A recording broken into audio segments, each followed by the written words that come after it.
Good afternoon. Yeah, good afternoon. Thank you so much for making the time. How significant is the impact of humanitarian aid cuts on the overall security situation in the northern eastern Nigeria?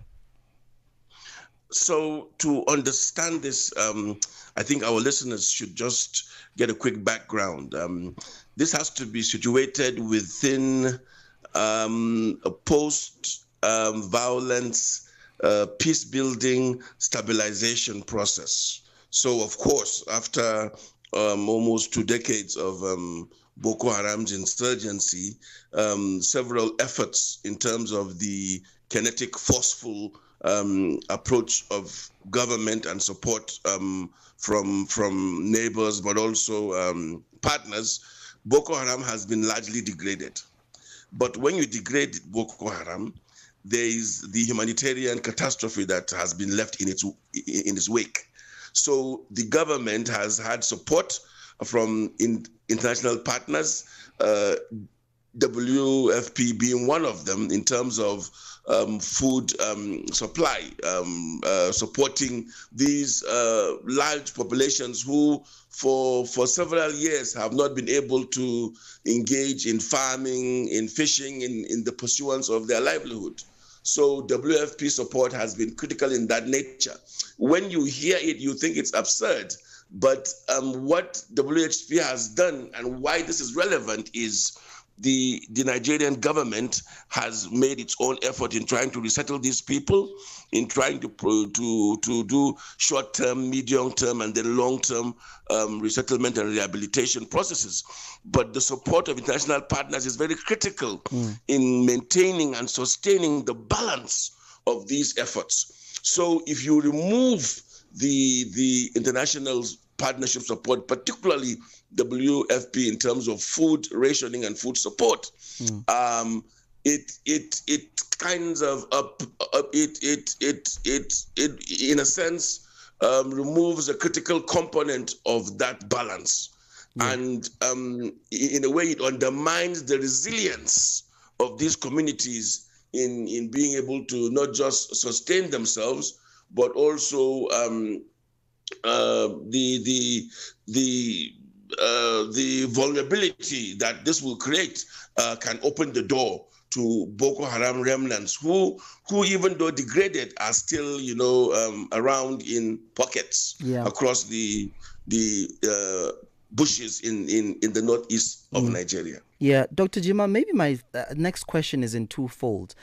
Are we finding ourselves here because it's the food insecurity in the region is exacerbated by the lean season? And also, can you explain how aid reductions might empower groups like Boko Haram?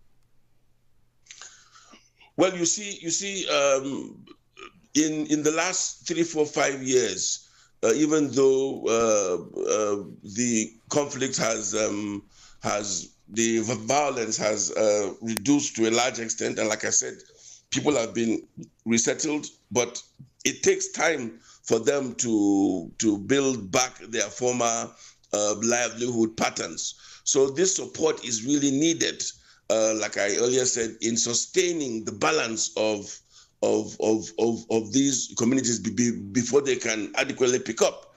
But so the Nigerian government is doing its part. The Borno state government, in terms of the regional government, is doing its part.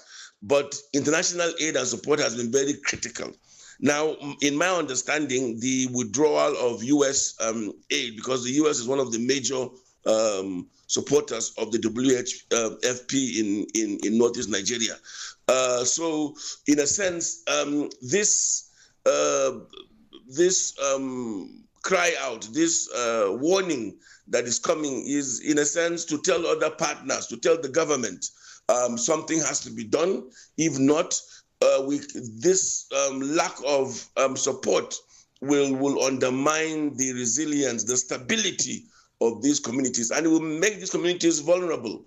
And once they are vulnerable, you cannot predict what kind of access this will create for the remnants of the Boko Haram elements within the region, particularly those who still have access to some criminal trading routes that can enable them provide supplies, because part of this problem is the cross-border trading routes that whatever is lacking in Nigeria, they have these criminal routes that they can go across to Cameroon, to Niger, to Chad, and be able to supply for their camps. So that is actually the critical factor there. Yeah, Prof, as a parting shot, and I'm glad that you're saying international community must come into the party to prevent the worsening of this crisis.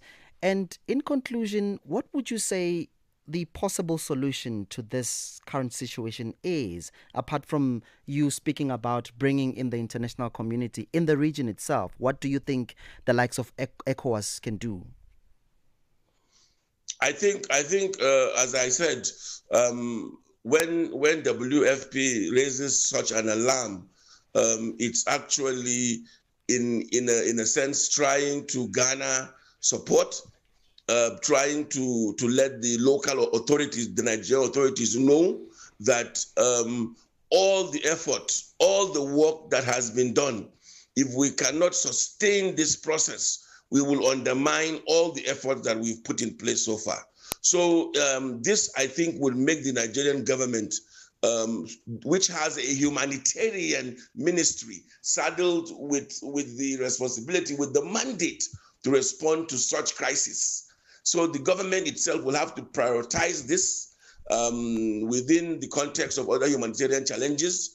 They'll have to prioritize this, but also they will have to reach out to other partners to try to not just look for support for WFP, but also to find means of complementing WFP's efforts in the region. So I think it's about local mobilization within the government, but also about trying to get foreign support for WFP, who have a very good network, by the way, in the region in terms of their operations. All right, Prof, because of time, we're going to have to let it go. Thank you so much for making the time, and have a lovely afternoon ahead.